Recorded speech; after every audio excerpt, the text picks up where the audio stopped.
Thank you very much, and good evening, and welcome to the show. This is what we call in the business doing the opening spot. And I looked up the word spot in the English dictionary, and it means a nasty stain or blemish. A small swelling likely to pus. See pimple. Good evening, ladies and gentlemen, and welcome to the opening pimple. It's a strange thing, actually, about appearing on television, that you do actually leave yourself open to... I don't mean criticism so much as remarks. I was in a bar quite recently, and a fellow said to me, he said, I saw your last series twice. And I said, oh, thank you. And he said, do people send in funny stories? And I said, yes. He said, why don't you use some? I said, if you didn't like it, why did you look at it twice? He said, I couldn't believe it the first time.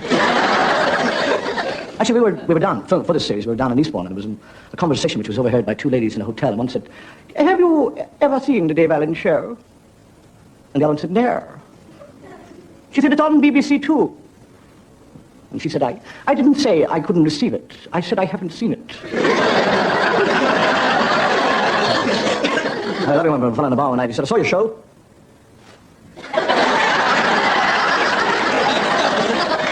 He's in the hospital with a hernia. Very rapidly dealt karate chop. He's a tall fellow. The question I'm asked, actually, is the glass. A tremendous amount of people sit at home wondering what I've got in the glass. They're always coming up saying, is that whiskey? Gin? Brandy? I can tell you here now, and I mean this very honestly, that is plain, honest to God, ginger ale. Another miracle.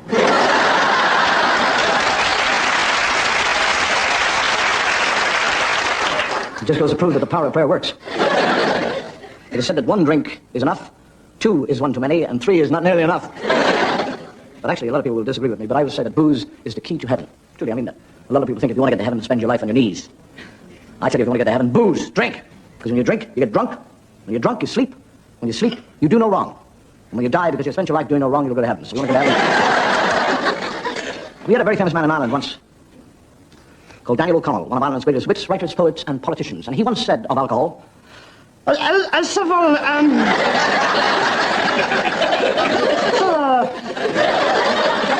was also said that 10% of all car accidents in this country are caused by people who drink. And if you look at that logically, it means that 90% are caused by people who don't drink. All I can say is, why don't those people keep off the roads and let us drunks drive and save it?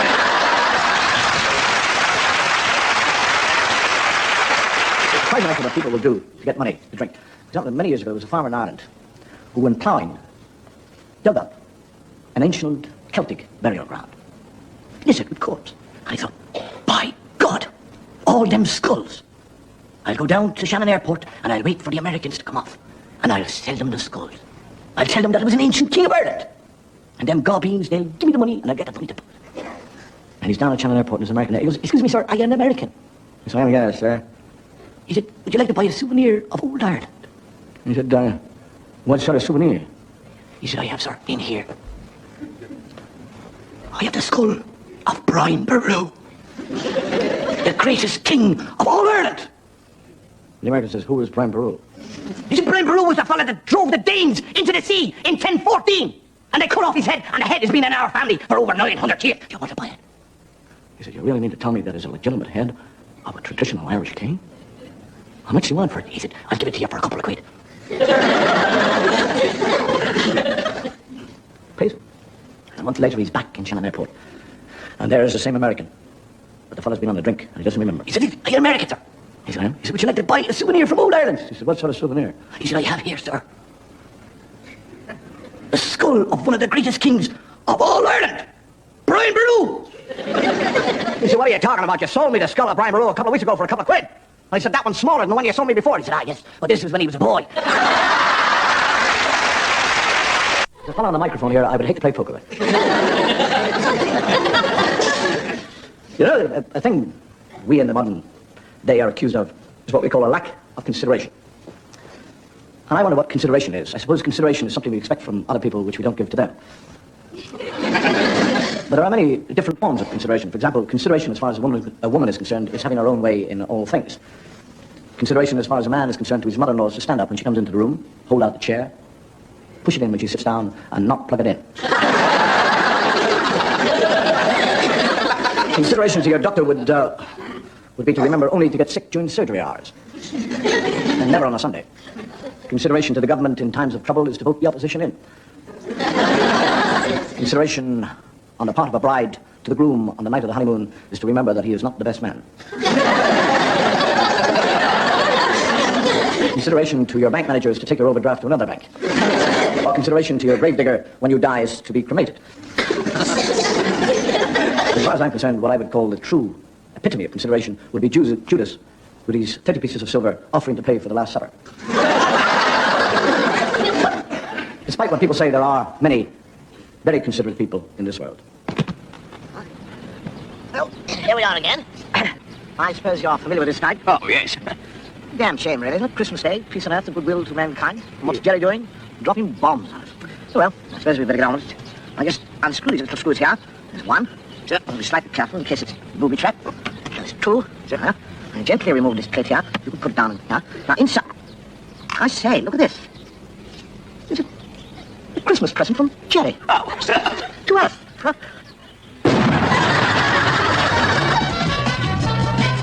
You're allowed one last request. I would like a drag of your cigarette. Of course. Grazie.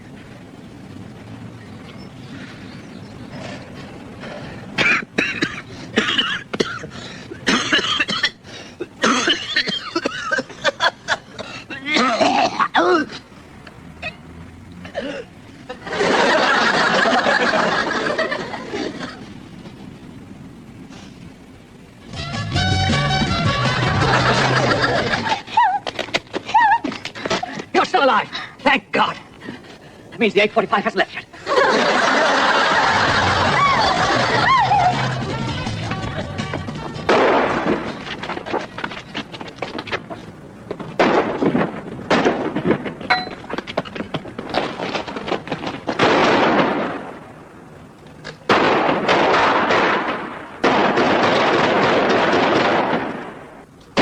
Okay, come back.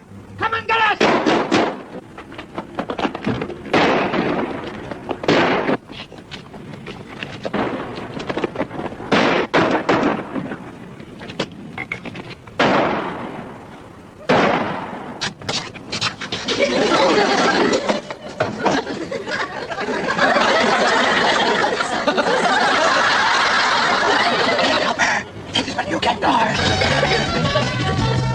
I shall now read the last will and testament of the late Nathaniel Grimsdyke. Yes, well, go on. I, Nathaniel Grimsdyke, of Nuffield Court, Lexton Crescent, Essex, in the county of Essex, in the kingdom of Her Majesty... Oh, get on with it. Get on with it. Queen Victoria, being of sound mind, leave my entire fortune, consisting of not 1 million... No, you mean it's more? Not 2 million... Not 2 million. But 3 million pounds. 3 million pounds. I leave all of this to George... George. And George also. To George. To George Arthur. Yes. I'm Arthur too. To George Arthur. It's very unusual. To George Arthur. I can't seem to make out the last. I think it might be B. B. He's mine. On the other hand, it could be a C. She's mine, all mine. 3 million pounds. And in the event of their decease, I leave my entire fortune to my friend and solicitor, Archibald Rumble. That's me. The paradox is that we live in what we call a very affluent society, and at the same time we have a tremendous unemployment problem. And why do we have an unemployment problem? Well, I suppose we have an unemployment problem because basically it is the ambition of every working man to cut his working week right down to a minimum, and therefore to give himself more leisure time. And he gets that more leisure time, and what does he do? He gets bored. And to alleviate his boredom, he takes a part-time job. And does somebody else out of a job. And I think the only answer to unemployment is to give everybody work. For example, a fellow offers him a job, and he said, what do you want me to do? He said, I want you to go down to the crossroads outside the village and await the second coming. He said, the what? He said, the second coming. We are believers that there will be a second coming. The Messiah will come a second time. Now you go down there and watch for him. He said, just sit there all day and watch for him. And off he goes. And he sits there for an hour, 2 hours, 3 hours, a week, 2 days, goes on, a month. And after 2 months he comes back and he says, that is not, I'm giving it up. I'm not going to stay down there at the crossroads waiting for the Messiah to come up the road. He said, it's not only badly paid, it's a boring job. And the fellow said, yes, but you have it for life. It's a strange thing, actually. We live in what is more of a militant society. If we are not happy with what we can get by negotiation, we do tend to actually strike for things. And you get fellows struck. And a friend of his says, what did you strike for? He says, we struck for shorter hours. He said, did you get them? He said, I did. We're out of work. And I would say there are people actually who give more to a job than they take for it. For example, take a television news reporter who spends his life traveling to the world's trouble spots. And despite discomfort, hardship, not to mention personal danger, is prepared to give and take more from the job. This is Geoffrey DeWitt reporting the war-torn and besieged city of Santa Almondo. The rebellion is over. Rebels under Sancho de Vera have taken over the country. Sancho de Vera, president for only 1 hour, is in control.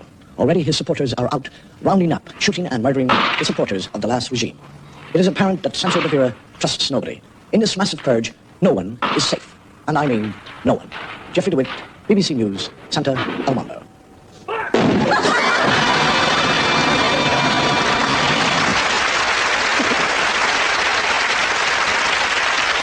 There's one way of ending the unemployment problem, I suppose. A fellow gets a job as a bus conductor on a bus. It's very crowded, and he's up at the top of the bus, and he sees somebody coming down the stairs. And he sees he wants to get off. And he can't get down to ring the bell. So he's right beside the driver. So he goes tick, tick, tick, on the window with a coin. And the driver puts his foot on the brakes. And stops on 2 feet. And the people are all on top of one another, and they're all scrambling up. And he whips back the window, and he says, who did that? And the conductor said, I did. He said, well, don't ever do it again. He said, why? He said, I used to drive a hearse.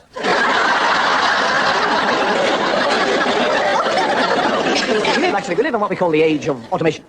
And people are very worried that the machine will take over for the man. But I don't believe it myself. I think a machine will always be what we call a machine, but a man is always an individual.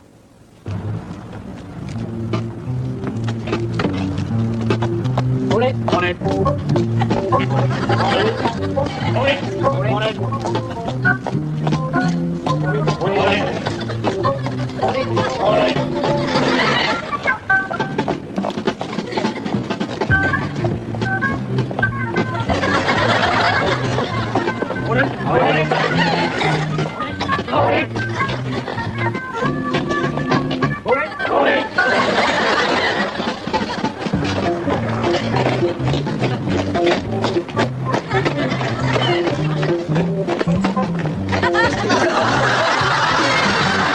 I think we're all worried about, especially in this day and age, is that we're worried by what we call the pressure of living. We're all trying to get away from it all. There's a story about a man in a bar, and he's very dejected, sad, down. And the barman said, what's wrong with you? And he said, I'm sick. He said, I'm sick of it all. He said, I'm sick of my wife, children, the mortgage, the bills, the boss. I'm sick of all these pressures which are coming in on me. And they're beginning to destroy me. And the barman said, you know, he said, I had a man in here about 4 or 5 years ago, exactly the same as you. And he gave it all away. And he's the only man in the world who has discovered the secret of peace and tranquility. He has actually discovered, by inwardly looking at himself, the secret to pure happiness. And the fellow says, where is he? Where is he? Where does he live? Because I must find that secret from him. And the man said, I don't really know. The last time I heard he was living in the Himalayas. And he said, that's it. I will go to him and I will find out the secret of happiness and peace and tranquility. And he leaves his wife, walks away from the job, deserts all what we call good living today. And for 7 years he searches for this man. And after 7 years of searching and seeking, he eventually arrives on the mountain and he finds that man. And this man has an aura of peace about him, of happiness. Contentment is written on his face. And he runs up to him and he said, "Are you the man who has discovered the secret of life?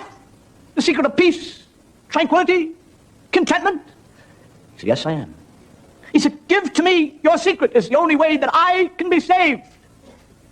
And he said, "The secret of peace and tranquility and contentment is never to argue, never to differ, never to try and impose your will on anybody else, to always be in agreement in everything." And the man said, "That's not the secret of peace and tranquility!" And the fellow says, "All right, it's not the secret of peace and tranquility."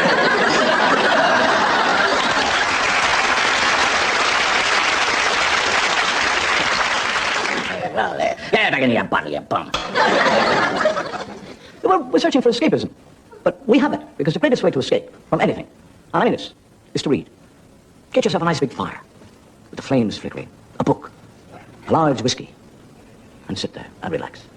You read a little, drink a little, warm your toes, read a little bit more, drink a little bit more, read a little bit more, drink a little bit more. Soak the book. Drink a little good old boom. And get yourself another book, because the one you got, you can't read the bloody line there. Take some of the book and just sit and relax. And dream yourself into another world. No, no, my prince, you must learn to parry. I could have killed thee. No, Sir Griswold, my armor would have protected me.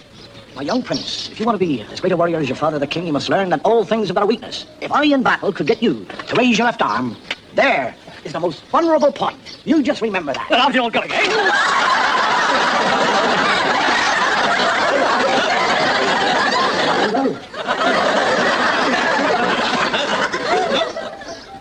Rapunzel! Rapunzel! It is I, your prince. Let down your hair.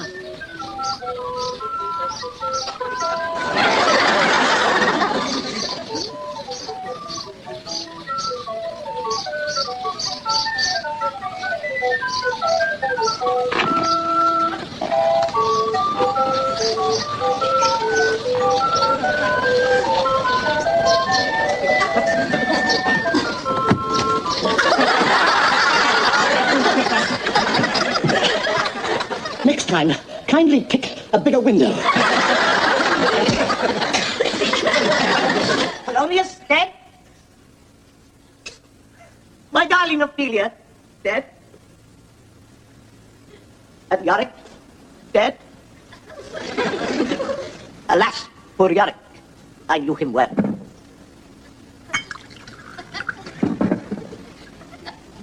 To be or not to be? When it is loaded in the wine, to succor the sons and errands of our appointed husband. My dearest queen, I am near to death. You have been a wonderful wife and mother. Take care of my son. Teach him to be honest and a worthy successor to my crown. And as for you, my love, weep not. I would not have thee sad. Nor would I have thee a widow.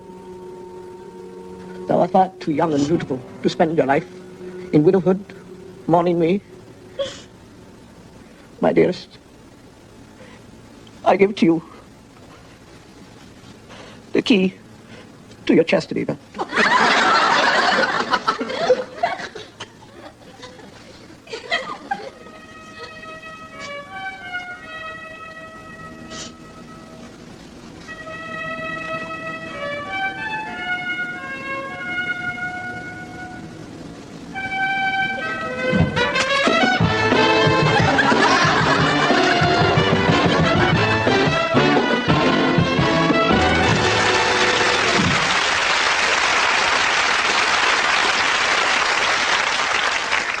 Made me cry, that. Bloody women, you're the same all over. Thank God. We come back to reality. And the reality of this situation is that we have a number of items to show you, which we hope that you will laugh at. But if we look at it realistically, there is a chance that you might not laugh at them. But I'd like you to remember that the man who never laughs is a man who never laughs. The man who laughs loudest laughs longest.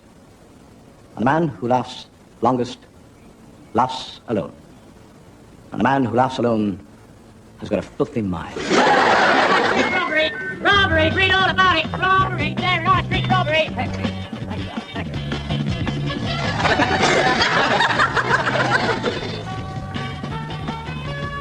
Robbery! You all right out there, darling? I'm fine. What's for dinner? Oh, That reminds me, how is your mother? she's fine. There's terrific excitement here as we come to the last stages of this international 400 yards freestyle. And it's the British boy in the lead, but only just. Oh, he's tiring us, and this could be trouble. The Finn is close behind. There you are. I told you it was possible.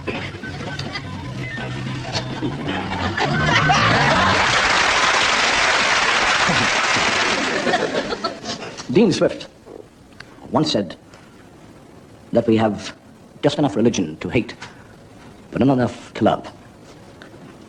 And religion basically is based on what we call fear. We are told that if we're good, we will go to heaven, and if we are bad, we will be cast down into everlasting flames. And you get the two gentlemen talking one time together. He said, "Do you believe in heaven and hell?" He said, "Certainly not. I'm an atheist, thank God." I personally believe there's a heaven for atheists. There's nobody there, but there's a heaven. You get in Ireland, actually, you get what we call the fire and brimstone preachers. You get a fellow in the pulpit, and he's saying, I will tell you about the great judgment day. Guess who that is? I will tell you on that day, the great book will be opened. And all your sins, whether mental or physical, will be on that book.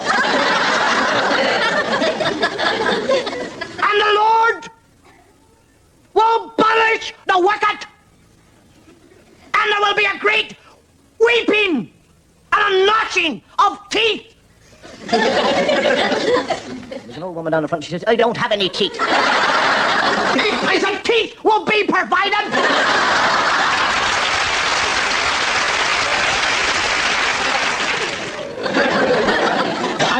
I'm asked, actually, by people. They ask me.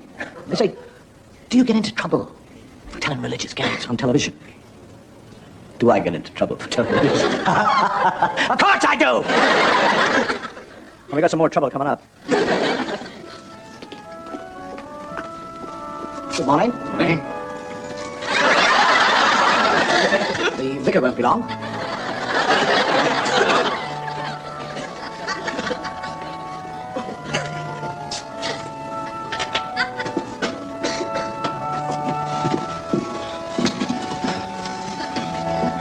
Are you ready, my son? Bless me, Father, for I have sinned greatly. Not only have I transgressed the laws of God, but also those of man. I've had unworthy thoughts and committed shameful deeds. I see that you have obviously sinned. For your penance, I would like you to pray on your knees for 1 hour. And when you have these thoughts again, please cancel them out.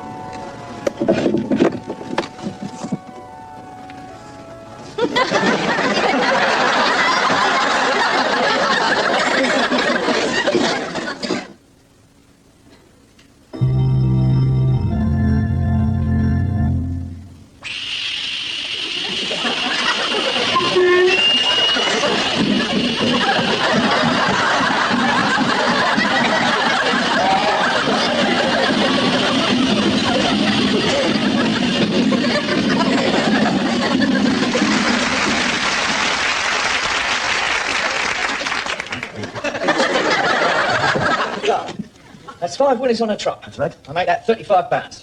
That's exactly what I meant. I don't know how you do it.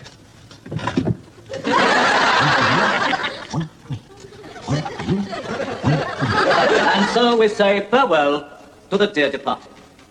A man known to all his friends as the Joker.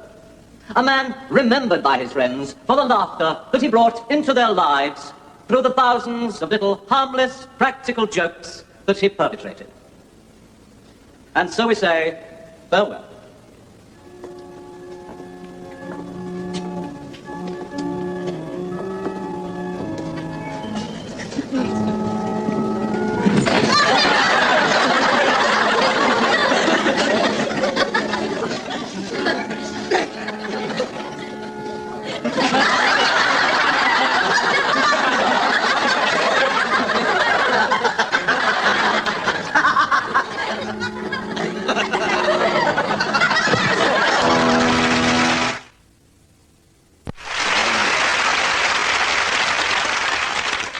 Just had a phone call from Rome. I'm out again. All Christian religion is what we call based on the Bible. Now, I don't know if you've ever read on the Bible, but the Bible begins with Adam and Eve, who had two sons, Cain and Abel, and Cain killed Abel, and therefore left Adam, Eve, and Cain. And they sired the human race. And if you look at it logically, it means that we are all born from an incestuous relationship. And the thing I do say about incest is that at least it's kept in the family. I don't know if you've read about Abraham and his wife Sarah, who gave birth to Isaacs when she was 91 years of age. He was 100 at the time. Methuselah, who was 969 years of age, only had one son. I suppose he tried it once and he didn't like it. But actually, one of the great stories of the Bible is where God put his trust in one man, and that man was Noah and his family. What is it, Noah? I have just heard from God. There is to be a great flood. It is going to rain for 40 days and 40 nights. The whole earth will be covered in water. No. God has told me what to do. We shall be saved if we do what God told me. Gather round, because we must construct an you must...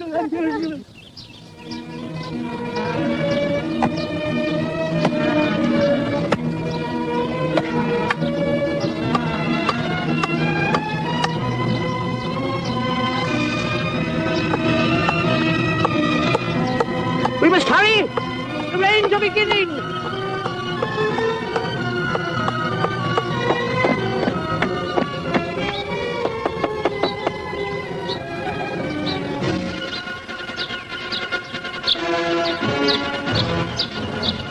Are you sure he said park? Eh? Are you sure he said park? Of course he said park. He's my God!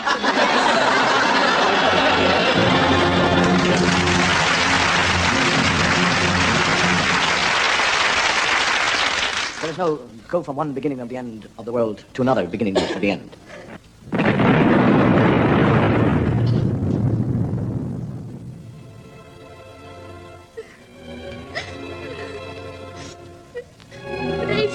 Days of searching. I'm the only one left on earth. A man! Woman!